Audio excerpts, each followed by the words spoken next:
I'm Tom Vassell. Z Garcia, hello. Sam Healy, what's up, y'all?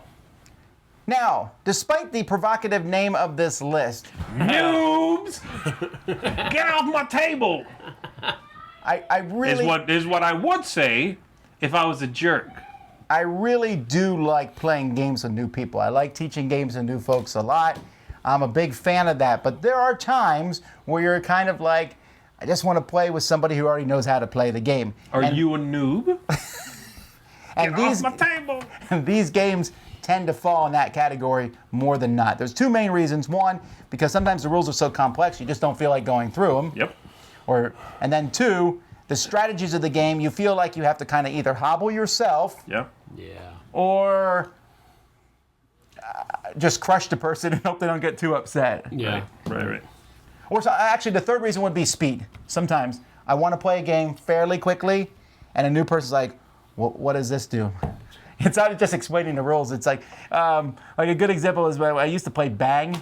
I don't play Bang much anymore, but I used to have to explain some of the cards every time. Sure. Like, what does this card do? And like, here we go again. So, Understood. this list will come off as somewhat complaining. Don't mean it to be that way. Yeah, we do, but not really. If you're a new person, you can still come play games with us. You can watch the video if you're a noob. Just don't play with I it. believe what he's saying is sorry, not sorry. No, what I'm saying is Long hair. you can play don't any care. game with us except these. No, I don't know. We'll see. Will we have any crossover? Me and Z will definitely have at least one crossover for sure. Me. I know what it is, too. I know what 3 games on your list are. All right, well, that's probably we've been talking about this a lot. All right, here we go.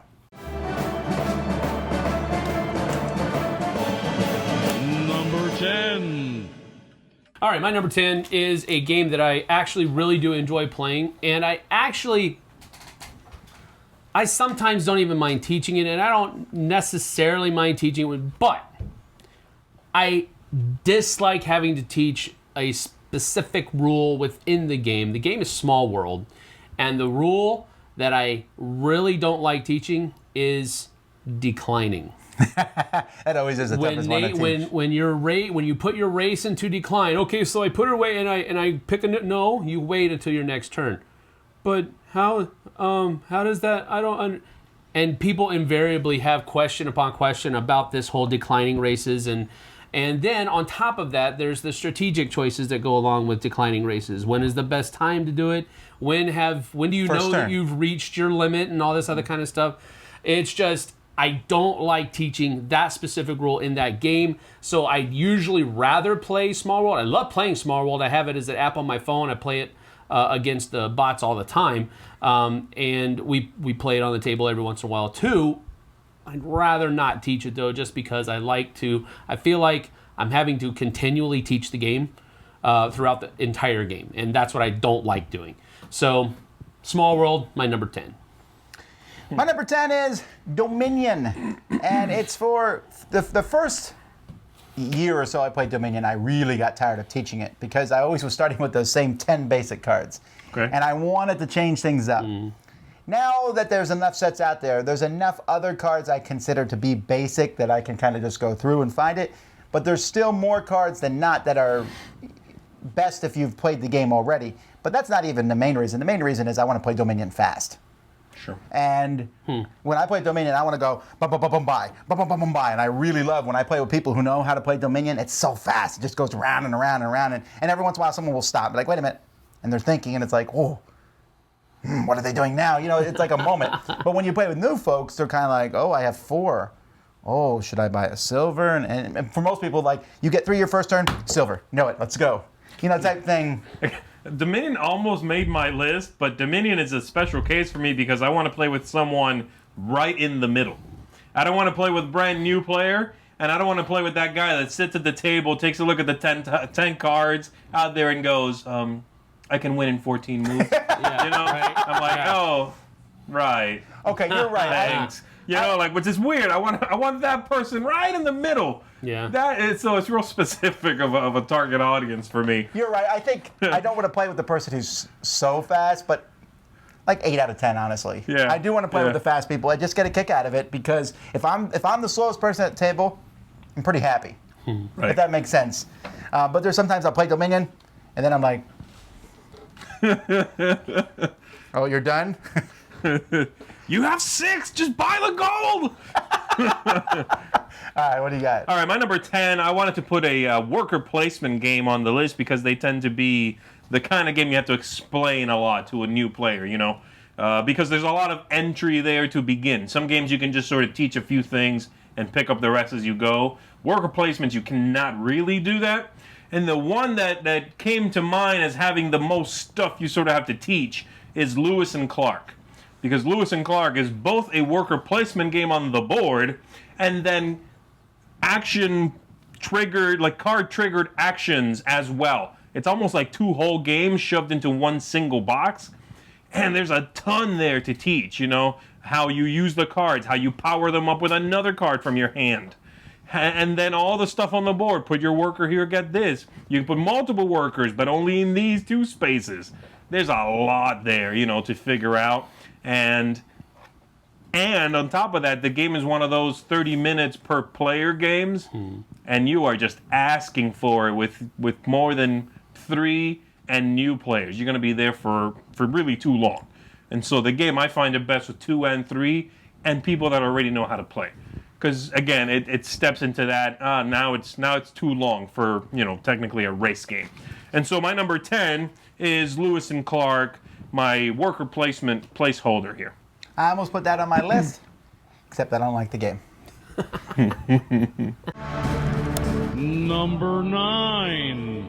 All right, my number 9 is from Level 99 Games, although I could put pretty much any game from Level 99 on this list. So I'm going to put BattleCon War of Indines, or Devastation of Indines.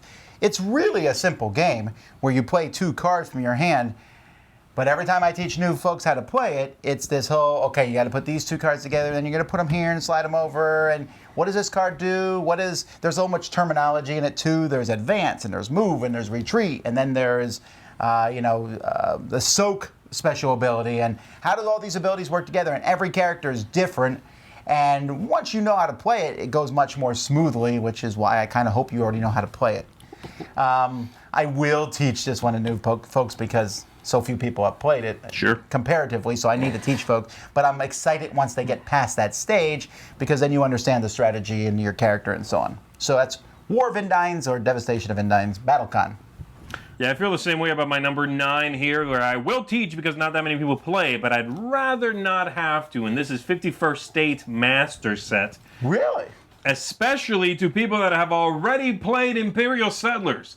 Because not only do I have to teach you 51st State, I have to unteach you Imperial Settlers a little bit, right? Because you're going to want to make assumptions. The games are similar, but having to basically teach you from not knowing either game is probably going to be easier for me than having to tell you, yes, it's like that game, but ignore this one part of those rules and then change this, and then you get cards but in this slightly different way and all of that stuff. The game is certainly complex. There is a lot going on, but it's just the figuring out all the steps you want to go through to get your engine up and running is going to take some time, and playing with someone new who's going to look at the hand of cards and it won't readily be apparent that I want to play this card, which makes brick or whatever, and then I can pump brick into this other card for victory points.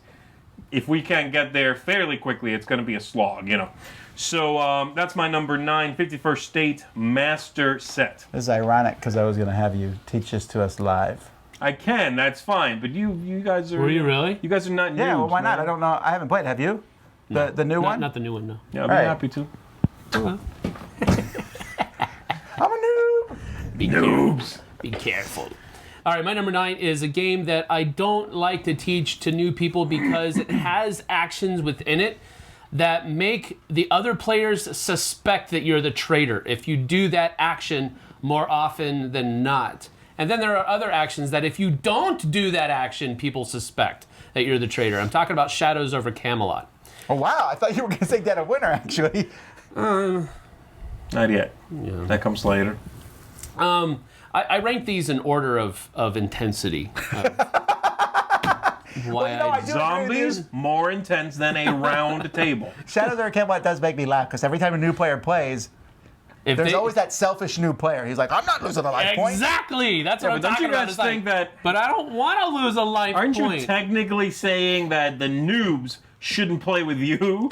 I mean, it seems like you are putting, like you are reading into what they're doing. They don't know that looks fishy. Right, but even after you explain it to them, because that's what I usually do if I'm teaching this game. I will try to go out of my way to explain. Look, if you go and try to get Excalibur, we're going to assume that you're just trashing good cards. 9 times out of 10, he's a traitor anyway, so that complicates things. No, I don't think I've been the traitor except for maybe like twice out of all the times we've played. Oh, played actually, I 3 think maybe I'm throwing your wife in the mix because she's definitely been the bad Yeah, guy she like has. She 6 or 7 times. Yes. And things like, what was the other one?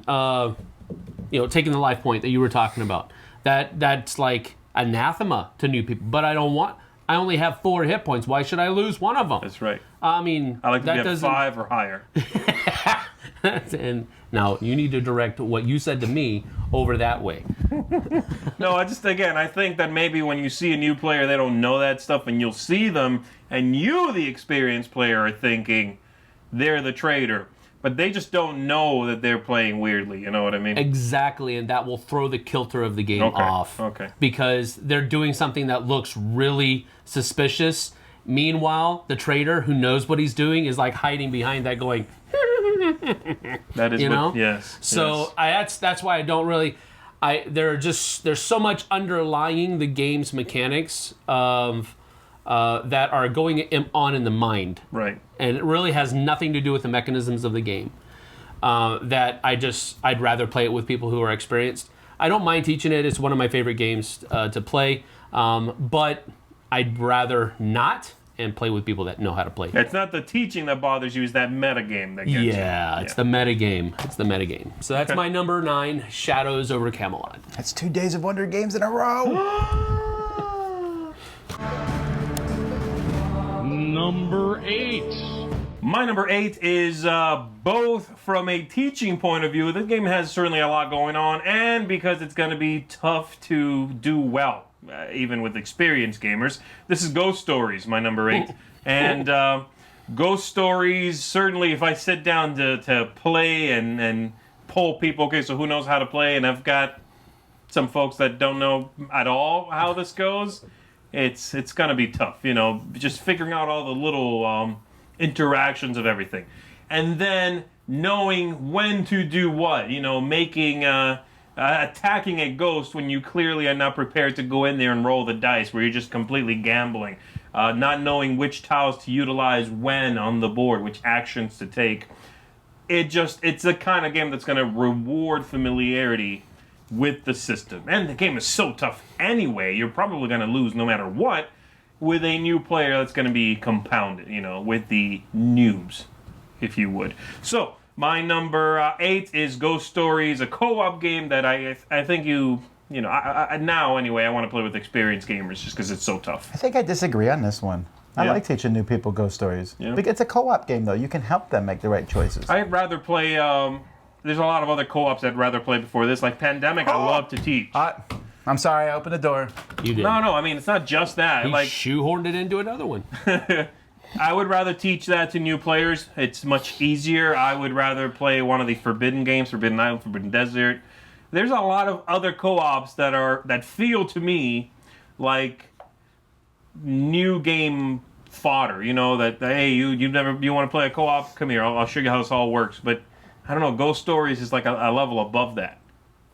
I would agree. Yeah. All right, my number 8 is a game called Fire and Axe, a Viking Saga. The thing that I don't like about this game, playing with new people, is that they don't understand, even after I tell them many, many times, that you have to be careful because people will swoop in and take that last That's just not nice. city, but that's part of the game. That's Right. part of the game. Right. When you have these 3 cities and somebody swoops in and takes that last one, you're done. Yeah, thanks for doing that work for me. Now it's mine. And now people get a little bit turned off from the game because of that. But it's part of the game, and I try to teach people that every single time I teach it. At the very beginning, be careful. You have to plan carefully. You have to make sure that you're going to get that last one, Right. not somebody else. All right, and people just don't get it, and I just don't like, because it gives a false negative, I guess you could say, of the game when you are playing the game and somebody that happens to somebody, even after you told it to them, it still sits bad with them. It still, and I understand why, but I think it gives a false negative on the game, and that's why I don't really like playing with new players. I like playing with people that know that that's the case, and usually when people know and you have more experience playing the game, you make better choices, and it becomes a better game that way. That's true for a lot of games, but I could see how you could do a lot of work and then have it scooped away from you. Yeah. Right. So that's my number 8, Fire and Axe, a Viking saga. My number 8 is Stronghold. This is a 2-player game from, Stronghold games and Portal games. And it's essentially just because there's so much going on in it. And the game literally is an action, reaction. What the attacker does, the defender needs to respond to it. And if you don't know what's going on, you're going to have a really tough time. There's a lot of rules in the game. This is not the only game maybe from this publisher on the list. There's just so much going on. No, not Stronghold. But I really like Stronghold a lot, but I really want to play it with somebody who knows what they're doing. Number 7. Number 7 for me is a game that is very easy to teach. I like teaching it. It's fine. What I don't like is the meta game and getting up to speed with that. The game is The Resistance. And pretty much any game that's got that social aspect to it where you are needing to bluff on the fly, where you need to really be on the up as to what you say, when you say it, when you throw in that card that lets you sabotage a mission when you don't, it's gonna take some getting up to speed. I've had the games where someone at the beginning does the whole, so what does it mean if I have the red fist thing? And so you're like, okay, let's reset. I've had that happen, and then you've always got that game where someone does the whole, oh, I thought you were going to throw in the card, so I didn't, and then, and they all, the game kind of falls apart. Whereas if everyone's familiar with the game, the tension really ratchets up, and everyone understands when to push and pull, where, how much, all of that going on in the game. It's just a meta game issue for me, really. And so, it's not that I dislike teaching or playing the game, it's just that after like 3 games, we're going to be in a much better place, with The Resistance. And so that's kind of how I see that one. That's my number 7, The Resistance. This is the way that you felt about Dominion's where I feel about this one. I don't necessarily want to play with new people who are new to the game. Right. But I want to play with advanced people who have this setup like, okay, when there's 2 people, it's always the person who's clockwise, the farthest clockwise. People who are bringing into the game preconceived notions, basically, of how it should be played. Right, I played with people before like, well, this always happens in this situation. And I've had people at the table yelling and saying, if someone did this, then they've played the game wrong. I think that comes from people, from a group of players that have played The Resistance among themselves way too much, is where you get that sort of issue. You know what I mean? I agree. Yeah, I could see that, but I would rather take someone that is experienced and risk that problem than brand new players. All right. Yeah. All right, my number 7 is... That was Z, sorry. Okay, go Get to you. ahead. My number 7... You looked at me. You're right, I did. My number 7 is a game that, it's hard to find people to play this new anyway, and that's Innovation. Because they run away screaming. The thing about when you play Innovation for the first time, it feels extremely random. And then you realize it is extremely random. But then you play again, right? And then you win with some random moves, and you think to yourself, I thought this was random. It's not random. It's super random. I don't know where that was going. Go ahead, I'm sorry. My number 7 is Innovation, by the way. Now, the thing is, it does feel random, but once you learn to play, you learn the combos, there's also so many different things going on. When's the best time to do this? Did I just help somebody else out? I don't, I really want to play this with someone who really knows the game. It just makes it a lot more fun for me. That's really what a lot of my list here is today. That's Innovation. Okay. All right, my number 7 is a game that takes a bit of skill to play, and that's why I don't like playing it with new people. Not that I think that they are less skillful than I am. I'm not very good at the game, but when I'm teaching somebody how to play the game, I feel like I have to hold back so that I don't rip them up one. I was actually taught how to play this game by someone, and he knows who he is, who did not hold back and just ripped me up one side and down the other. And I learned how to play the game well, but I was like, I don't know if I like this game because I got a new one ripped open for me. And so Quantum is a game that takes a lot of skill in knowing how to use the dice, when to use their special power properly. There's a number of different things that go into it. And somebody who is skilled at playing the game will trounce upon someone who is just learning. So if you're teaching the game, you have to hold back. There's no choice. You don't have a choice. Otherwise, the person will not have a good experience. And that's not what you want when you're teaching somebody a new game. So my number 7 is Quantum, because you have to hold back while you're teaching it, and I don't like doing that. And I like scaring the noobs away. I'm trying to think who did that to you. It was at a Dice Tower Con. What's fascinating to me though. There's a lot of parallels here to the video game universe. How many times have you been taught a video game by somebody? And they're like, this is how you play. And then my guy gets beat up. Now, I'm like, see, what happened there was I did this, and this, and you couldn't stop it. I'm like, I'm going to go have a snack. Bye. When I was a kid, I was playing Street Fighter, and I'd be like, okay, so how does this move work? The guy's like, well, just figure it out. And meanwhile, my guy died. I'm like, can you not hit me for a few minutes? Yeah. While I figure it out? Punching bag. Exactly. Number 6. Number 6 is the same thing as many of the other things I've said on my list, like Stronghold. This one is from CGE Games. It's Through the Ages. Through the Ages, great in-depth civilization building game. New players need not apply.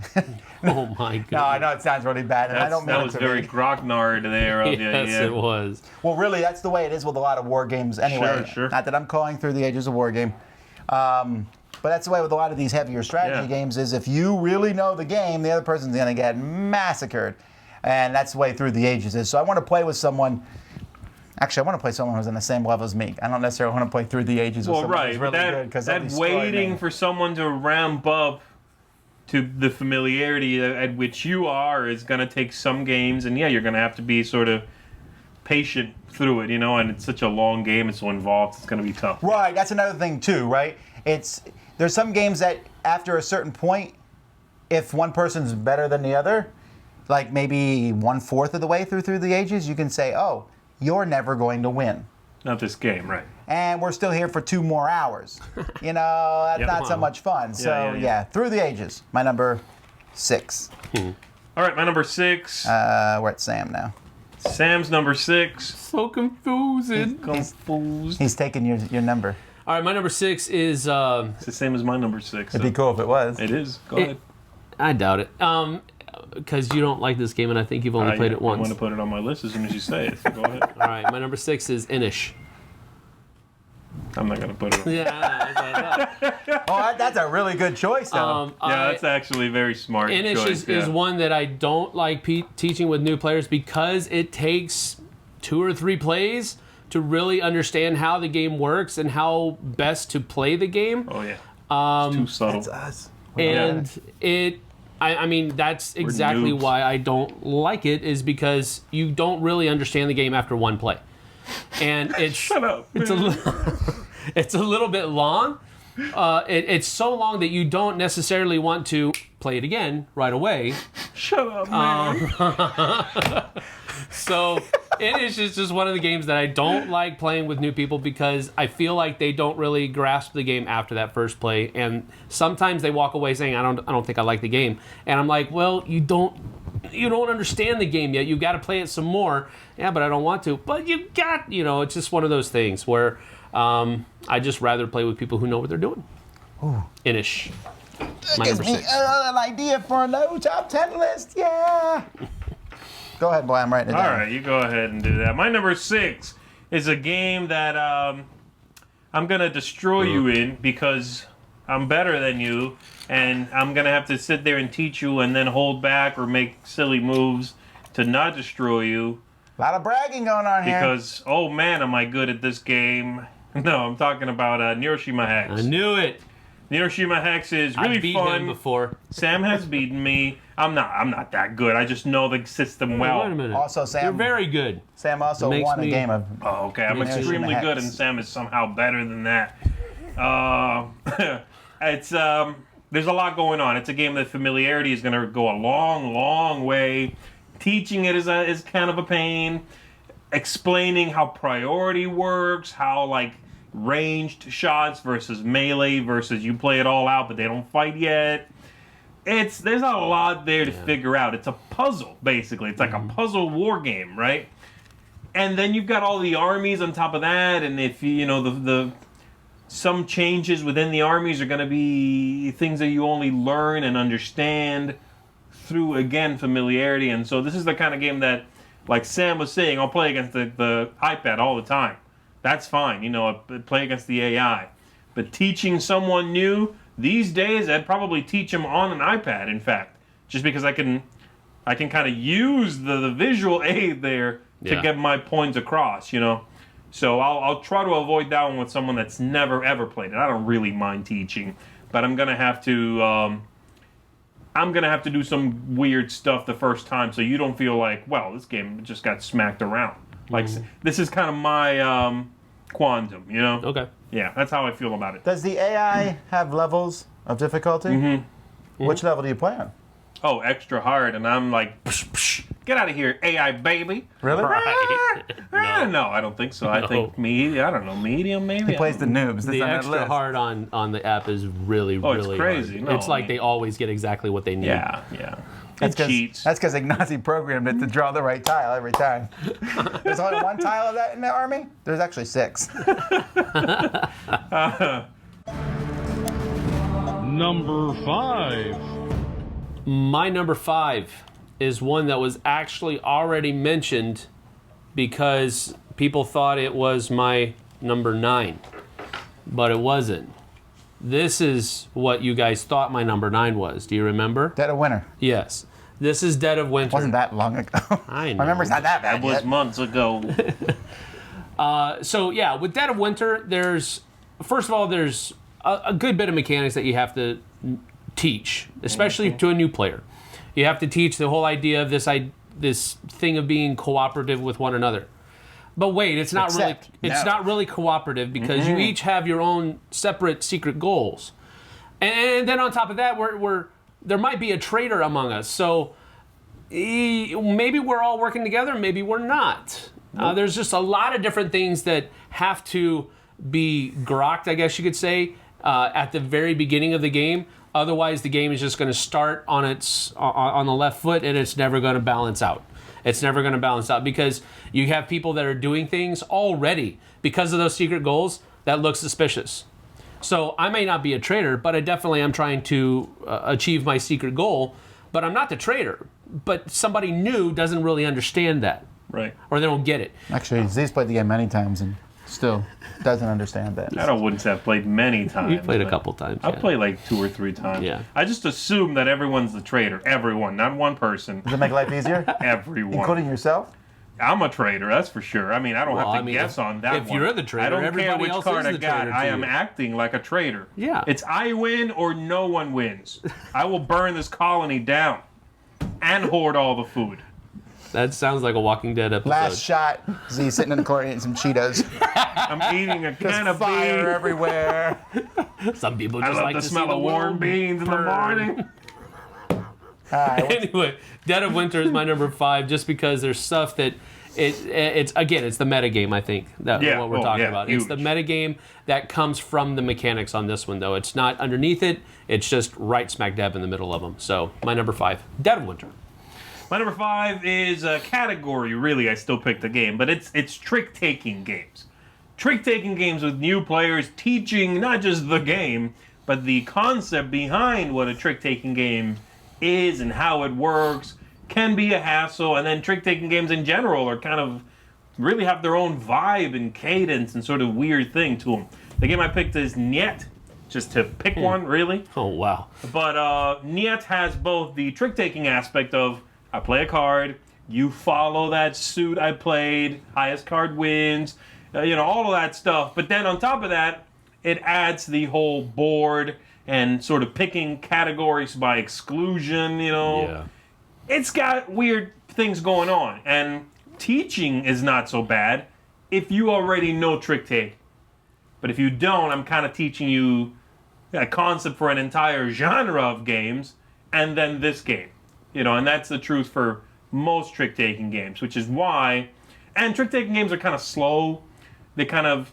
You have to be in the right... there's like a pace to them that's a little more deliberate. Folks that don't get that genre are going to be turned off by it, I think, anyway. So that's sort of my thinking there when it comes to Niet and trick-taking games in general. So that's my number 5. Had I thought about this, I would have put it on my list. Yeah. Net definitely deserves to be on this list. It's so much convolution for a trick-taking game. I don't know about Niet. I'm just talking about trick-taking games in general. And I'm finding that each year, fewer people know how to play them. Sure. It used to be that that's like one of the only kind of games out there. Well, right? Right. They're playing Very cards popular, right? We're getting further away from those, Rook and people who play spades and hearts. Well, you know what it is, though? We also have computers, and everyone has their devices now. They're not stuck playing hearts. Right. That was like the only thing on a computer or That's Windows, true. right? That's true. So everybody played it. Yeah. Now, but people are playing Bejeweled and all that stuff. Yeah. It's true. So Candy Crush. yeah, but no, trick-taking games in general. All right, my number 5 is on the list for a different reason than all the rest, and that is Robinson Crusoe. Robinson Crusoe from Portal Games. I really like the game. I don't want to play with noobs because I want to play with people who know it better than me, actually. Because You want to be the noob. I've played this like 10 times at least. And every time I'm still looking up rules. And every time what do I do here? So I want to play with someone smarter than me How to many be like, times we do did you this. play this game? Twice? No. I've only played it once, so I'll play with you. How many times have you played it? Once? No, I don't want to play with you. No, but I'm saying I like when we played it with Ignacy this past Right. year, Yeah. that was really fun. I didn't have to what rule? Am I getting a rule wrong? Yeah. I always have a feeling in Robinson Crusoe that I'm getting a rule wrong somewhere. Because I probably am. There's a lot going on. That's me every time I teach a game, or I feel like I'm forgetting something that I just take for granted because I've always played that way. Right. And you forget to point it out to other people, and then halfway through the game, it's like, because you're about to do whatever. Oh, that's the best. I don't know what you're talking That's about. the I've best never when you have done to that. explain a rule and then immediately implement it to whoop somebody. It's like, I forgot to tell you this. Let me show you instead of explaining. Wow! Exactly. Yeah, the thing about Robinson Crusoe, the good thing is the new edition that just came out very recently has a very solid, thorough rule book. No, it does. But I still want to play it with people who know the rules better than me. So I want to be the noob, I guess.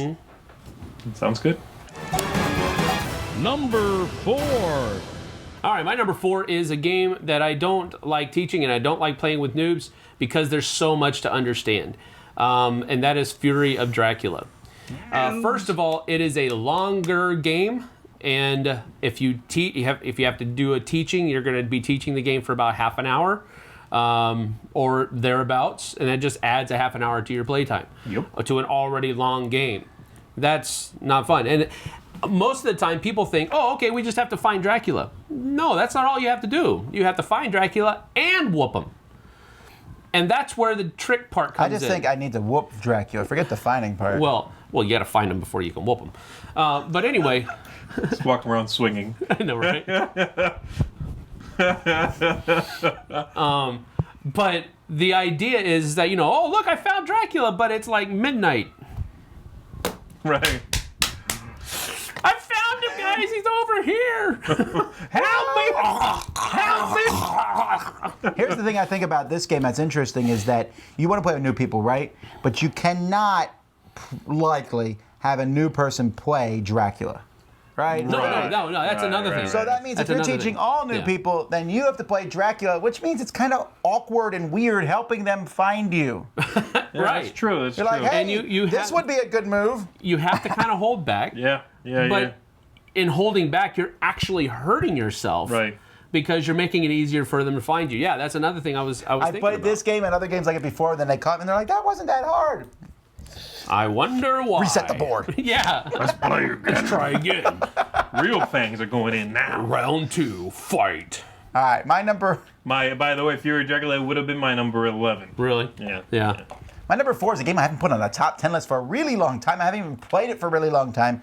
Never played it, actually. No, I definitely played it. It's Age of Steam. Ooh. Now, Age of Steam is on the list for 2 reasons. One, if it's your first time playing Age of Steam, you're going to lose. Okay? It's just going to happen. There's a lot going on in the game. But secondly, a new player can really mess up the game.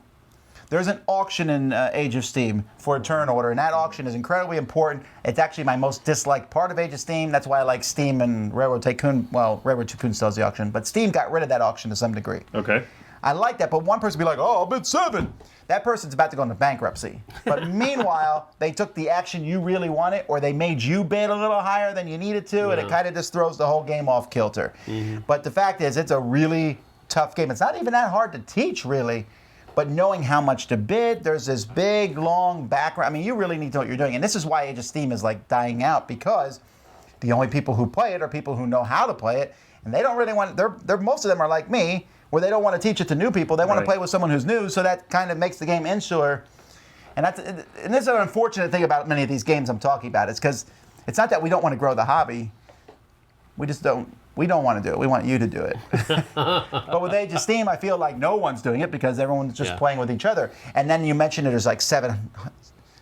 That's an exaggeration, but there's at least 70 different maps for the game at this point. Yeah. So 70? Really? Oh yeah. There's a bunch. And all these maps, and then you're learning the nuance of a map on top of the game. And so someone's like, hey, I want to play. You're like, oh, today we're playing Age of Steam Zombies in Pennsylvania. And the person's like, and you're like, oh, I don't want to teach that and the new thing. Right. But I also don't want to play basic map. Right. Right. So, Age of Steam. All right. What are we on? 4. Okay, 4. Cool. Yes. Ha ha. I don't want to teach Oh, top here it 10s to goes. a new person. Ooh. Noob. My number 4 is a collectible card game. The collectible card game, many people would say, Magic the Gathering. Not to say, I will say it right now, that I'm that good at Magic the Gathering. I'll say it. He's not that good at Magic. Oh, wait, you whooped me in it. Never mind. He beats me. Sorry. But I don't want to play with noobs. Like Tom Vassell over here, because I'm like, man, I'm just going to smack him around. He'll probably weep. Have to dry his eyes on his red hat. Get red dye all over his face. No,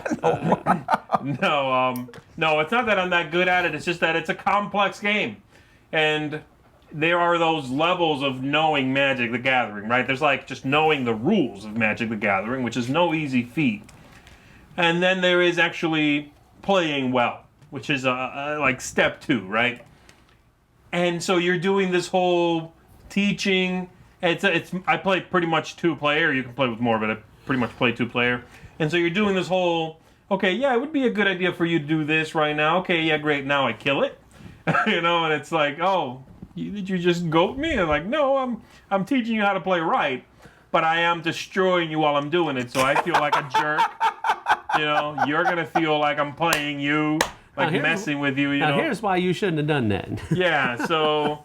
Yeah, that's what I mean. Again, not that I'm that good at the game, and I like playing with people that are not beasts, like tournament players. I actually very much dislike that. I remember a very specific instance where this was in college. I knew some guy in college. He was just a friendly guy. Hey, what's going on? Hey, you want to play Magic? He said to me. I'm like, oh yeah, sure. I got a deck. It's some deck I had thrown together, right? I've never played a Magic tournament. He sat down to play, shuffled up, and turned into a different person. I kid you not. He was like, go. I'm like, oh, okay. I'm going to play this. Kill it. Go. I'm like, oh. And it was just not fun at all. I mean, that single-handedly turned me off of tournaments, probably. Hey, if you're watching this and you're that guy, you need to apologize. No, it's fine. I don't want to play that scene anyway. But teaching it, He doesn't want to see you ever again. That's what. I feel like that's what he just said, right? Yeah. Unforgivable. you've ruined me. Unforgivable. So anyway, Magic the Gathering, my number 4. That's what you are. Number 3. My number 3 is one I thought there might be crossover on. This is a game that I actually will likely refuse to play with new people. Really, for I know reals. what's coming. And that is Race for the Galaxy. Yeah. Oh no. Now that we have, what's the new one called? Jump Drive? Jump Drive is much easier. I might play Race for the Galaxy with someone who's played Jump Drive. Right. Okay, I can see that. Or if they played Roll for the Galaxy. I've never played. But if Jump you Drive. haven't played either of those two, want to play Race, Get out of my face. Z will teach you. I'll teach you Poet San didn't Juan. know it. That's true. I feel like you You need want to play race? Get out of my, Get out of my face. No, it's not like that. But I feel like to play this game, you need to have passed some trials first. Yes, You need to have yes. played one of those other games. Yeah. It's like, what level are you? And you play Puerto Rico? No, not looking good. Do you have to San Juan? No. Oh. Do you have the prerequisites to play this game? You know? have been Let me see your weighed. gaming resume. You know what And you've role been selection measured. is? You don't know. Okay. What does that You symbol have been mean? found wanting. I have to give Rorschach test. What does that symbol imply? Look, I love the game a lot. And I gotta be careful because I don't know if there's any game on my list that I would like 100% not teach new people. But this one is one of the Pretty closest. close. It really is because it just I want to play fast. I want to not have to explain every card in the game, and I want to have like a decent challenge because if you've never played before, you will lose. There's luck in the game, but I'll beat you. You know. Well, think about it feel is like that. that level 2, which is I'm counting on you to play something that makes sense, so that my action, like, so I can take your action and my action, right? You play Right. with someone new, it's like, why would you do that right now? You have a hand of 12 cards. You know what I mean? That's the thing, right? And Yeah. that's where new players are going to throw you off. So I wholeheartedly agree with you so much, in fact. It's also my number 3, Race Boom! for the I knew he put this on his Galaxy. list. For So all we the can play together, but you're not invited. You can watch. Anyway, for everything Tom said, yeah, it's a tough sell there. And we have a three-way No way! crossover. First time ever! People, this is historical. Hysterical. I included this one on my list for the same reason that Tom included Robinson Crusoe on his list. Oh, really? I want to be the noob in this game because I've played it a good number of times, and I still don't get some of those icons and what they do and all the stuff that's on the card. And I have to ask for translation, basically. Right. You know. Right. I mean, I know how to play the game. Don't get me wrong. It's just I still get confused on some of those icons. So if I'm playing with a bunch of new people, I'm like, the rule book, you know, and I'm like stuck in the rule book the whole time. Right. But if I'm playing with people that already understand all those things, what does this do again? Oh yeah, okay, I got it. This You know. game is actually the impetus for this list for Right. me because it's the first one I think of every time. Yeah. It wasn't the number one, but it's the first one I wrote down. Yeah. It was so easy. Yes, So, it is the first one I wrote down. My number 3. Well, it was the. It was the 7th one I wrote down, but yeah, it definitely made the list. All right. Wow. I'm still shaking. Number 2. My number 2 is my deduction category here. There's a lot of games where, especially the note-taking deduction games, where someone's new, someone makes a mistake, they don't go into it knowing, you better be careful. The whole game's shot. So my number 2 is Sleuth.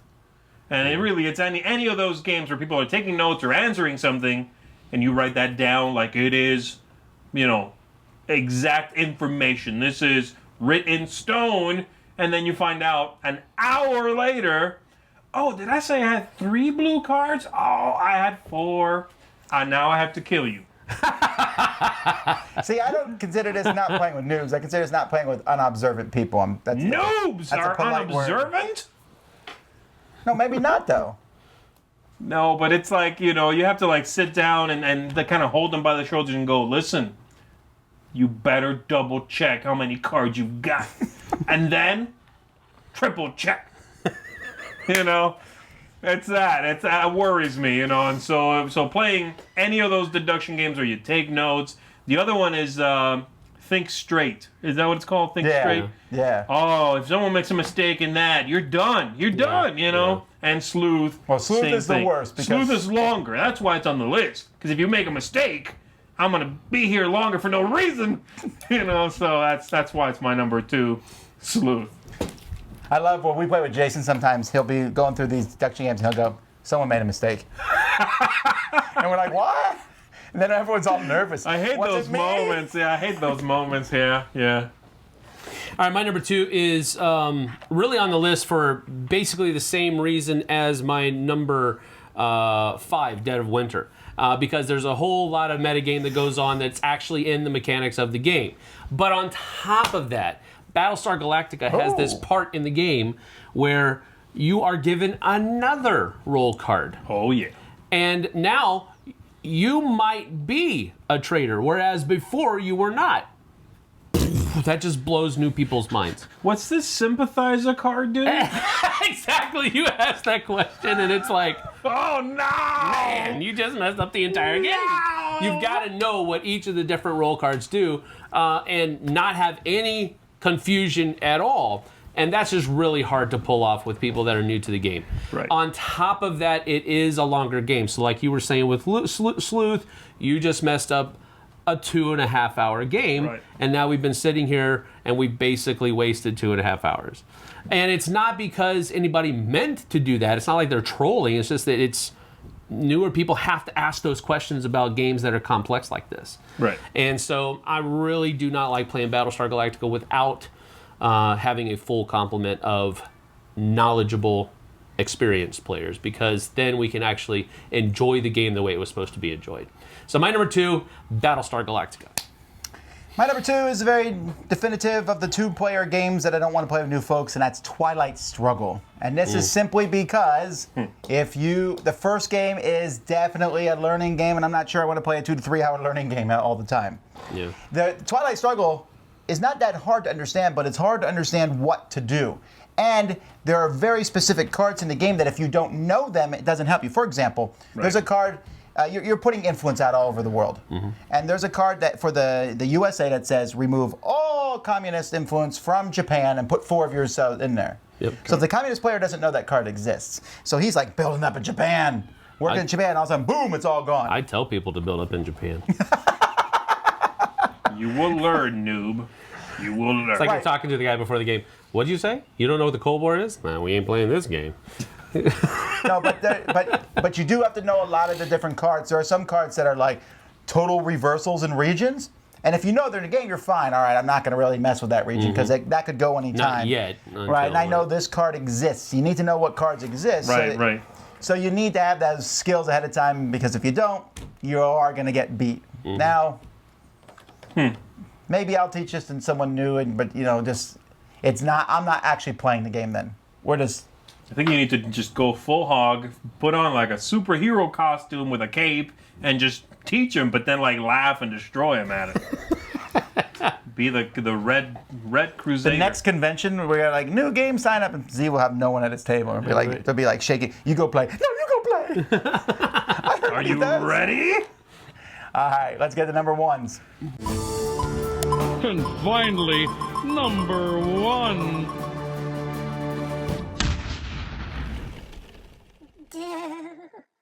What if, if we all roll the same number, then that would... that's crazy. We just broke this top 10 list. 17, baby! 17's a good number. Not as good as... No, it's... Sam and I rolled 5s. I'll try again. 7. That's closer. Try again. 10. Try again. I'll just stop trying. 17 twice. That's enough. Okay. Anyhow, all right. So I got a 20 on the second roll. I got 15 on the second. We're just going to go down the line because I actually don't know what anyone is. So, Sam, you go first, and then I'll...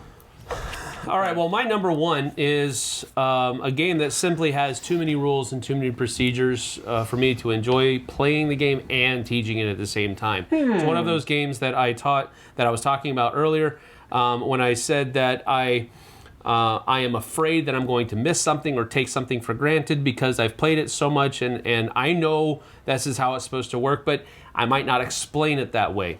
And that is my second favorite game of all time, Twilight Imperium 3. This is a game that, first of all, more often than not, I want to play with 4 players. If we play with 5, okay, that's fine. 6, okay, that's all right, but nobody knew. Right. Nobody knew because if we have 6 players and one of them is new, we've just added basically an hour to the game. Oh no. Not only that, the two people sitting next to that new player have a slight advantage. Yes. By slight, I mean they're going to win. One of Really? these. Well, Yeah. if someone's making mistakes, you can. Oh, I can expand into your space. Because you're a noob. right? Or the exact opposite, they'll just be a wild card, and they'll I just kill you. they'll You're like, wait, attack, come on, they'll it's not attack helping you. everybody. If I'm going out, we're going out together. Okay, Exactly. right. I lashed us both to the mast. Here we go.